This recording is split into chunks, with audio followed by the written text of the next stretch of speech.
El versículo que vamos a estar estudiando está en Éxodo capítulo 3, verso 11.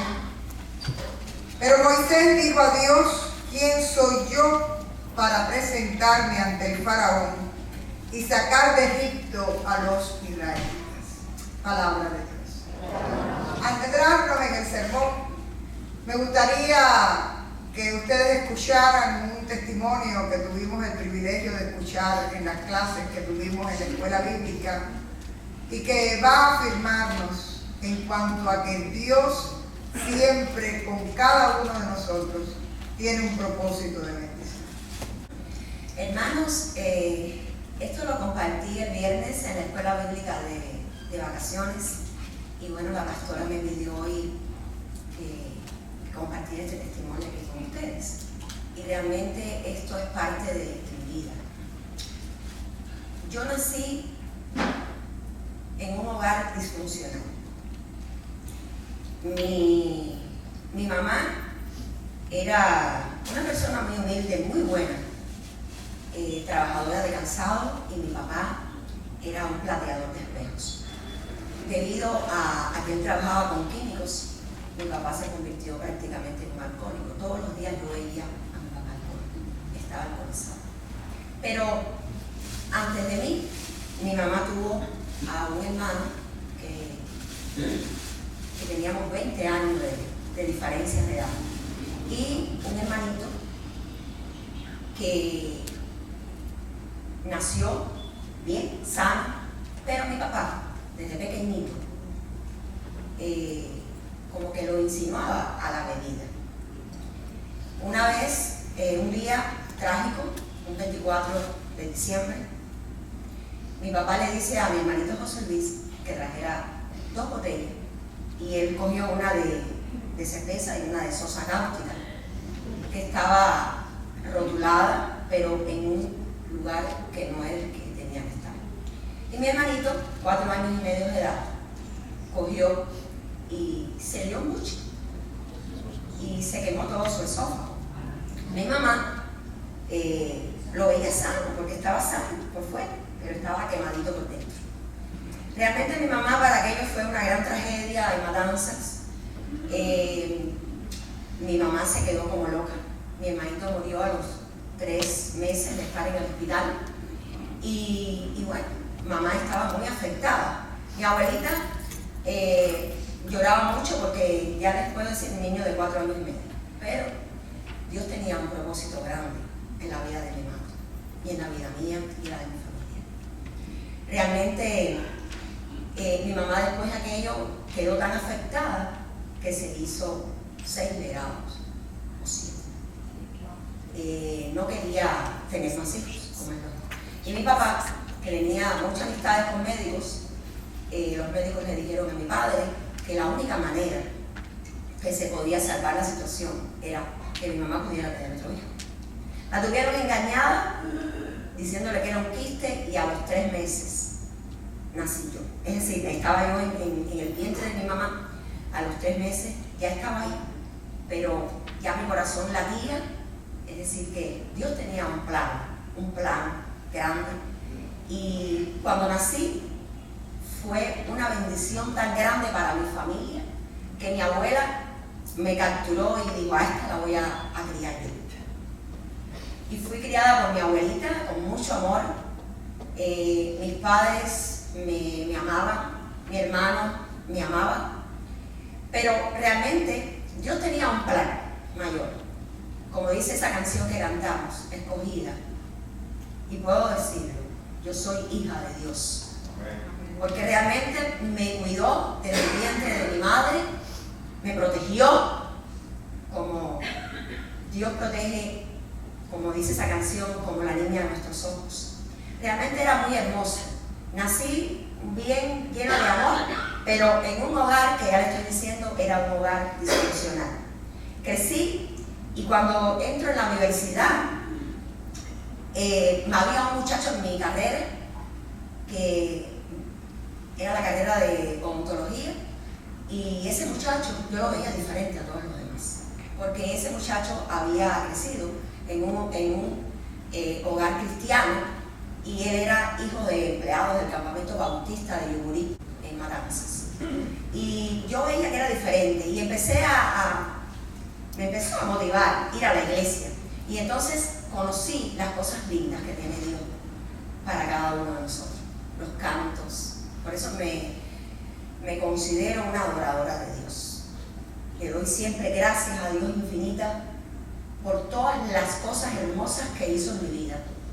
Desde conocer el Evangelio ya mayor, pero fue algo bien hermoso, porque por mí entra el Evangelio a mi casa.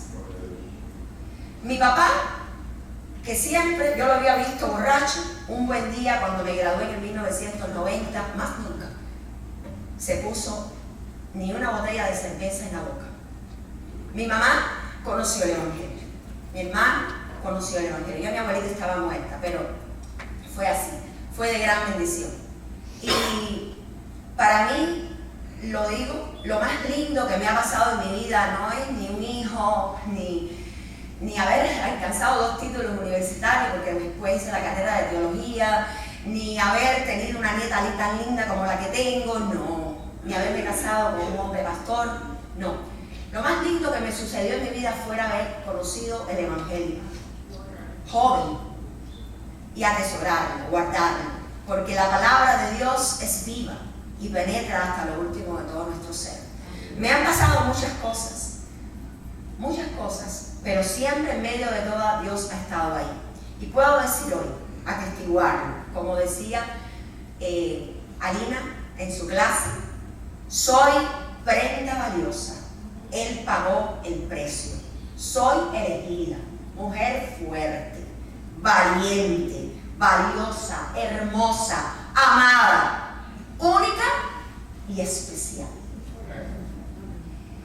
Y soy así, soy libre y soy escogida por Dios. Sí, lo soy, como dice ese cántico que cantamos nosotros aquí. Quería terminar con esto. Realmente, después creé una familia muy hermosa. A mi hijo sí lo bendije desde mi vientre. Y es el hombre que es hoy por eso. Gracias a Dios, soy libre y soy perdonada. Soy una mujer muy especial para Dios. Y en una vida en que reina una perpetua primavera, hay un jardín del alma, bien regado, aunque este riego con frecuencia se haga con lágrimas. Que Dios nos bendiga. Hermanos, hay testimonios que no llevan predicación, pero realmente cuando escuchamos el viernes el testimonio de Niurka, yo creo que toda la clase se estremeció y dijimos que yo le pregunté, ¿tú quisieras compartirlo? Y ella accedió, así que ya ustedes saben, ella hizo un resumen incluso de lo que estuvimos estudiando en esta escuela bíblica. Vamos a orar y compartimos la palabra.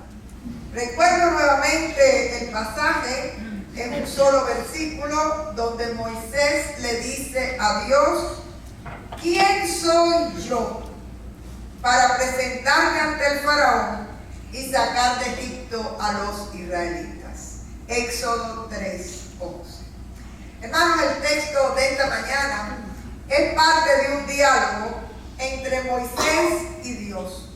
Resulta que mientras Moisés cuidaba el rebaño de su suegro en el monte Horeb, ve una zarza que está ardiendo. Y mientras más ardía, más fuego había, la zarza no se consumía, seguía igual. Así que él va a acercarse al lugar y en eso escucha la voz de Dios que le dice, Moisés, Moisés, quítate las sandalias de tus pies porque este lugar es santo.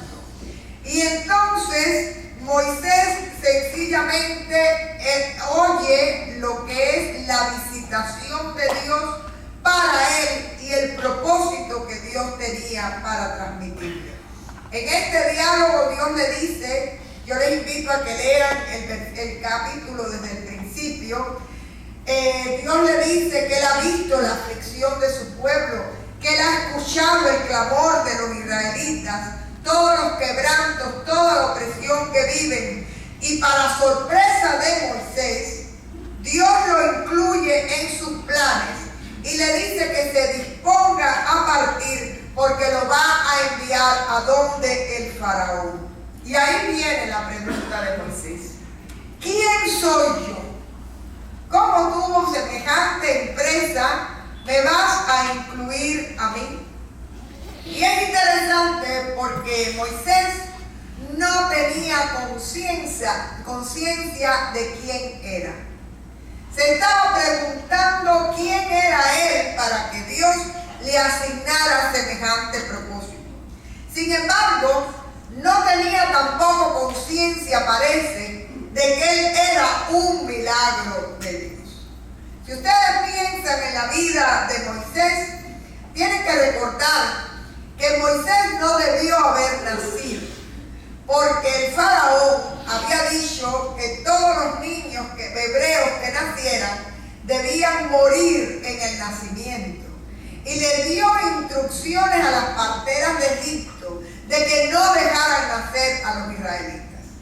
Pero Dios tenía un propósito con Moisés y las parteras desobedecen al faraón. Y Moisés puede nacer y nace un niño robusto. Y está con su madre en su casa de manera escondida, ¿no? Porque no se podían tener bebés dentro de la comunidad hebrea, según las leyes del faraón en ese momento. Y un día, cuando ya la madre no le puede tener más en su hogar, está ideando qué va a hacer con Moisés. Y todos conocemos la historia de que prepara una arquilla y la pone en el río con el niño. Y díganme si no es un milagro extraordinario que fue directamente a donde se estaba bañando la princesa, la hija del faraón. Y otro milagro grande es que aquella mujer dice: lo voy a tomar para mí, va a ser mi hijo, lo voy a criar como mi hijo. Así que otro de los milagros que Dios ha hecho en la vida de Moisés es que se va a criar en el palacio como un príncipe egipcio, con todos los privilegios que esto conllevaba. Pero hay otro milagro más, cuando va a buscarle una nodriza al bebé para que le alimente, le críe. A quien buscan es a la madre de Moisés. Así que tampoco Moisés pierde su identidad como israelita, porque su madre está allí también para cuidarle y para alimentar. Y hay un pasaje oscuro en la vida de Moisés cuando él mata a un egipcio en defensa de un israelita y tiene que huir. En aquel momento ni lo mataron ni lo tomaron preso, y ahora lo encontramos en el monte Oreb cuidando los rebaños de su suegro, lo que quiere decir que el otro milagro que Dios ha obrado es que le ha permitido tener una descendencia, tener una familia. Sin embargo, yo creo que el mayor de los milagros es que Dios se haya dignado a venir a él para hablar directamente con él y encomendarle una tarea. Sin embargo, a pesar de todo esto, Moisés no tiene conciencia de que es especial para Dios, que es un hijo amado, que ha nacido con un propósito determinado y que desde su nacimiento Dios ha estado guiando su camino. Y creo que lo importante de todo esto es que ahora Dios le va a enseñar y a afirmar en lo que Él es para él. En este momento yo creo que nos recuerda también a muchos de nosotros cuando no tenemos nuestra identidad en Dios y no nos apropiamos de la visión de Dios para nuestras vidas. Y fíjense que entonces Moisés, en vez de ponerse contento porque Dios le está hablando, lo que empieza es a ponerle peros. Primero le dice que quién es él para estar frente al faraón, y Dios le dice: yo voy a estar contigo. Después le piden señales y Dios le da la posibilidad de hacer señales de poder con la vara, con la mano, con la lepra. Después le dice que es tartamudo. ¿Cómo me vas a llamar a mí de líder si yo no puedo hablar? Si se se dan cuenta, en ningún momento Moisés dijo, heme aquí, envíame a mí. Esa no es la frase de Moisés. Él está tratando de justificarse delante del Señor, porque él no tiene conciencia de quién es para Dios. Pero Dios le provee compañía, Dios le provee poder, y Dios le provee a Aarón para que hable por él, porque él está poniendo como pretexto que es tartamudo. Así que Dios tuvo que batallar con Moisés para reconocer que era especial para Dios y escogido para un propósito divino, y capacitado para llevar al pueblo de Israel de la esclavitud a la libertad. Hermanos, así también nosotros, como muchos otros personajes bíblicos, por ejemplo Jonás, que creyó que podía huir del plan de Dios, pero muchas veces también nosotros, muchas veces nos ponemos delante de Dios tratando de ponerle excusas y pretextos a su proyecto, sencillamente porque no tenemos conciencia de quiénes somos delante del Señor, de lo precioso, de lo valioso que somos, de cuánto costó nuestra salvación, que tuvo el valor de la sangre de Cristo derramada en la cruz. Y si hay algo que usted tenga en duda, solo piense si usted compraría algo con la vida de su hijo o de su hija. Ninguno de nosotros va a pagar ese precio. Sin embargo, Dios lo pagó por ti y por mí. Por eso somos altamente valiosos. Fuimos creados con un propósito. Y muchas veces, en lugar de mirar lo que somos para Dios, nos dejamos confundir con los patrones y los cánones sociales. Nuestra autoestima no está basada en lo que somos para Dios, sino conforme a las demandas del mundo. Por ejemplo, hay gente que se preocupa por ser narizón. Si Barbra Streisand no fuera narizona, esa voz que tiene, encantadora, sonaría diferente. Ustedes lo saben. Dios sabe por qué hace cada cosa. Hay gente que se queja porque es flaco, porque es gordo, porque es bajito, porque es alto, porque es débil, porque es fuerte, otros porque si eres bruto, otros y muchas veces los más hermosos y los más inteligentes delante del mundo son los que más lejos están de Dios, porque son los que viven con mayor arrogancia. Y a usted no le importa, no tenga en poco lo que Dios le ha dado ni lo que usted es. Usted es valioso delante de Dios. Y mientras tú tienes dudas de quién eres verdaderamente, Dios espera por nosotros y nos llama una y otra vez. Pero a veces nuestros complejos o las voces que están a nuestro alrededor no nos permiten ver con claridad quiénes somos para el Señor. Tal es así que muchos tiran por la borda la bendición de ser llamados hijos de Dios.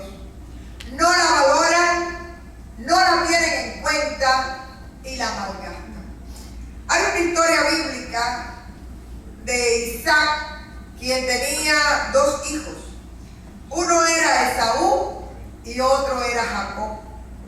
Y Esaú era el primogénito, es decir, el primer hijo que nace, aunque vinieron juntos porque eran gemelos, ¿no? Pero el primero que sale es Esaú y era el primogénito. Y en esta cultura, ser el primogénito, el primer hijo, era un alto honor. De hecho, era la persona que recibía la mayor parte de la herencia. Era la persona que tenía la responsabilidad de aprender del padre para en el futuro tomar las riendas de la familia. También tenía que aprender de administración para poder guardar los bienes familiares y sobre todo crear riqueza para toda la familia. Y de ahí que el primogénito recibía de parte del padre una bendición muy especial y era digno de privilegios que no tenían sus hermanos. Y en esta familia el primogénito era Esaú. Pero Esaú, que era el primogénito, no estaba muy consciente de sus privilegios ni de sus responsabilidades. Su pasión era cazar y su pasión también era comer. Era de muy buen apetito Esaú. De tal manera que un día, sin tener en cuenta el privilegio que Dios le había dado de ser el primogénito, viene de casa, viene muy hambriento, se encuentra con su hermano Jacob, quien tenía un buen plato de potaje de lentejas, pero de esos que levantan un muerto, ¿Y qué hace Esaú? Le cambia el privilegio de ser el primogénito a su hermano por un plato de lentejas. Es una historia que yo creo que hasta popularmente se conoce, ¿verdad? No hagas como Esaú, no cambies eso por un plato de lentejas. Porque lo que hizo Esaú fue perder todos sus derechos, priorizando su estómago, sus pasiones y deseos humanos y perdiendo el privilegio que Dios le había otorgado. Así también muchas veces se comportan los hijos de Dios, que reciben una herencia preciosa y la desechan por sus pasiones y deseos. Gente que prioriza cualquier cosa antes que a Dios. Los hobbies, los deseos, los proyectos, la familia, los amores y su identidad de hijos de Dios sencillamente se va desechando y no la valoran como es debido. Es decir, olvidan que son escogidos, comprados, amados por el Señor. Y cuando se acuerdan del Señor, se acuerdan como clientes, como usuarios, que vienen ante Dios para recibir un favor, pero no como hijos amados. Hermanos, tal vez usted aún no tenga muy claro lo importante y lo amado que es usted para Dios. Y para ello solo piense en el cuidado que Dios ha tenido para ti, amándote desde antes de tu nacer, formándote en el vientre de tu madre con esmero, a tal punto de que eres único. Tus huellas dactilares son solo tuyas. Alina decía el otro día, cuando te hizo el Señor se rompió el molde. ¿Cuántos dan el aleluya? No hay otro igual que tú. ¿Usted había pensado en eso alguna vez? Se detuvo en ti y después rompió el molde para que tú fueras único. Así que piensa además que has sido escogido para salvación, entregando a lo que Él más quería en la cruz del Calvario por ti, que ha estado en tu vida haciendo tu camino a pesar de los escollos y capacitándote para toda buena obra, que te dio dones, te dio habilidades, te dio inteligencia, te dio destrezas para servirle. Y aunque el mundo no te vea, Dios te ve, te conoce y te ama. ¿Cuánto dan aleluya? Y la sangre de Cristo te adopta como hijo e hija de Dios. Gloria a Dios por eso. Habíamos cantado ya, 1 de Juan 3, mirad cuán amor nos ha dado el Padre al hacernos hijos de Dios. Usted es hijo de Dios no por decisión propia, sino porque Dios te llamó, te escogió y por su amor te hizo hijo de Dios. Y ante esta maravillosa noticia, ¿qué vas a hacer? Es muy importante que como cristianos afirmemos nuestra identidad en Dios. De lo contrario, nunca sabremos quiénes somos. Nunca sabremos los privilegios que tienen los hijos del Padre. No conoceremos nuestros derechos ni nuestras responsabilidades. Como el hijo pródigo, que lo tenía todo, tenía casa, tenía herencia, tenía padre, tenía posesiones, pero decidió irse porque no sabía quién era ni lo que implicaba ser hijo de su padre. Hasta que se vio comiendo con los cerdos. Y dice la palabra, y volviendo en sí, es decir, reaccionó, volvió a pedir perdón y fue recibido. Por eso, sé muy consciente de quién eres y cuál es el propósito de Dios en tu vida. Tú no eres lo que el mundo te programa. Tú no eres el tartamudo como era Moisés. O tú no eres la temerosa o la nerviosa como pudo haber sido tu abuela. O tú no eres el hijo del borracho. Tú sencillamente eres hijo, creado, salvado y respondes a tu Padre Celestial. A pesar de los límites que el mundo te imponga, Dios está contigo y Él hace la obra porque Él es el que llama y cuando llama, capacita. Así que recuerda, tú tienes el ADN de tu Padre Celestial, que es la santidad. Tú fuiste apartado, separado. Eso es lo que quiere decir santo. Una persona que es apartada del resto, con un propósito especial. Por eso, ser hijo del Señor y tener ese ADN en nosotros nos hace dar testimonio, tener buenas obras, dejarnos guiar por el Espíritu Santo que mora en nosotros, vivir en la paz de Dios, que es la confirmación de su presencia en ti, tener la fe, que es un don que Dios te da y que después tú haces crecer y te hace ser parte de su pueblo amado, y también servirle. Y yo siempre me guío por ese Salmo 100 que dice, servir a Dios pero con alegría. Que no sea una carga, sino que sea un gozo, un placer. Porque hay gratitud en nuestros corazones por lo que Él hace y hay disposición, sabiendo de que fuera de Él nada somos y nada podemos hacer. Así que, repasando la lección, ¿quién dice Dios que eres tú? Respóndame. Ay, ¿quién dice Dios que eres tú? Elegida. Hijo de Dios, pero vamos a decirlo con ganas. ¿Quién dice Dios que eres? Hijo de Dios. Amén. Y quiere que les diga algo, que eso es lo máximo, el mayor de los regalos. Yo creo que Nurka en su testimonio lo dijo.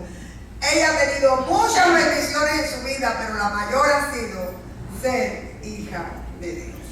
Así cuando vengan a tu mente ideas que te frenan, ideas que te marginan, cuando venga a tu mente ideas que te incapacitan para las tareas, o cuando venga la culpa, recuerda que el único que te puede acusar ya te liberó. Así que trata de nunca desviarte de lo que eres como propósito de Dios y no sigas tus deseos, tus intereses, las tentaciones, que sencillamente lo que van a hacer es llevarte a caer y anteponer tus planes personales a los planes de Dios. Recuerda siempre quién eres. Afirma tu identidad. Afirma quién es tu Padre y cuán grande es su poder. Y afirma en tu corazón quién eres en Cristo Jesús. Fue iniciativa de Dios escogerte, fue su cuidado y su amor el que te creó, fue la sangre de su Hijo la que te hizo libre del pecado y te regaló la salvación. Así que eres imagen de Dios para el mundo porque eres hijo de Dios. Así que afirma eso en tu corazón, porque si no estás seguro de tu identidad como hijo de Dios, puedes despreciar el regalo de gracia, como Esaú despreció la primogenitura, o sencillamente puedes estar discutiendo con Dios y obstruyendo el plan y el propósito de Dios para tu vida con justificaciones, privaciones o complejos, como lo intentaba hacer Moisés. Afirma tu identidad Y respóndeme con deseo y con certeza. ¿Quién eres para Dios? Soy hija de Dios. Amén. Somos hijos de Dios. Hermanos, que Dios nos permita no solo que seamos llamados hijos de Dios, sino que podamos vivir como hijos dignos del Padre cada día de nuestras vidas. Que Dios les bendiga.